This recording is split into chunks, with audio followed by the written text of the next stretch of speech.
Hello.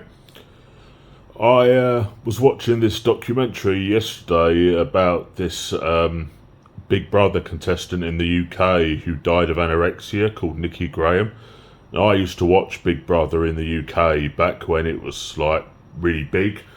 When I would have been in my 20s back then, and I remember her well that year. I did watch it that year, and yeah, she was memorable for all the right reasons, just because she was just such a weird girl. And the reason for her weirdness, basically, is because she was like a kid trapped in an adult body. But there was a reason for that. She grew up in a clinic, basically living in a clinic for people with anorexia, and she never got the chance to, see the outside world and like grow properly into an adult. So she kind of stayed a kid, even into adulthood, and had quite an unusual personality because of it. But she was a very entertaining person, like to watch on reality TV, because of the way she was. And the whole story is just so sad. I mean, she ends up dying at 38 of the anorexia. She suffered with it her entire childhood, most of her childhood, and then spent, all these years locked up not locked up, but at a clinic, living at a clinic and not at home.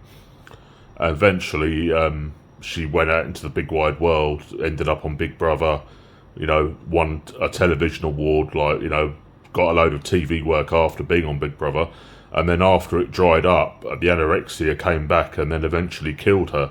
And the documentary just tells the whole story, just chronicling her life.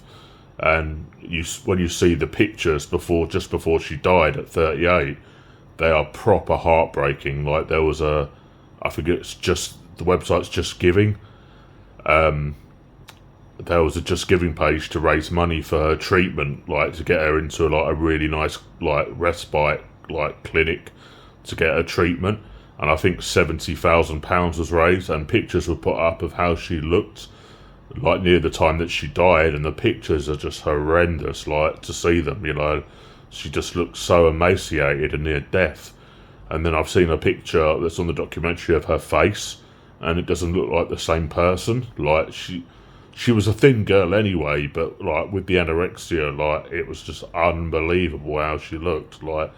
Just skin and bone, and yeah, she just looked dead, half dead. And then obviously she, sadly passed away in hospital in 2021.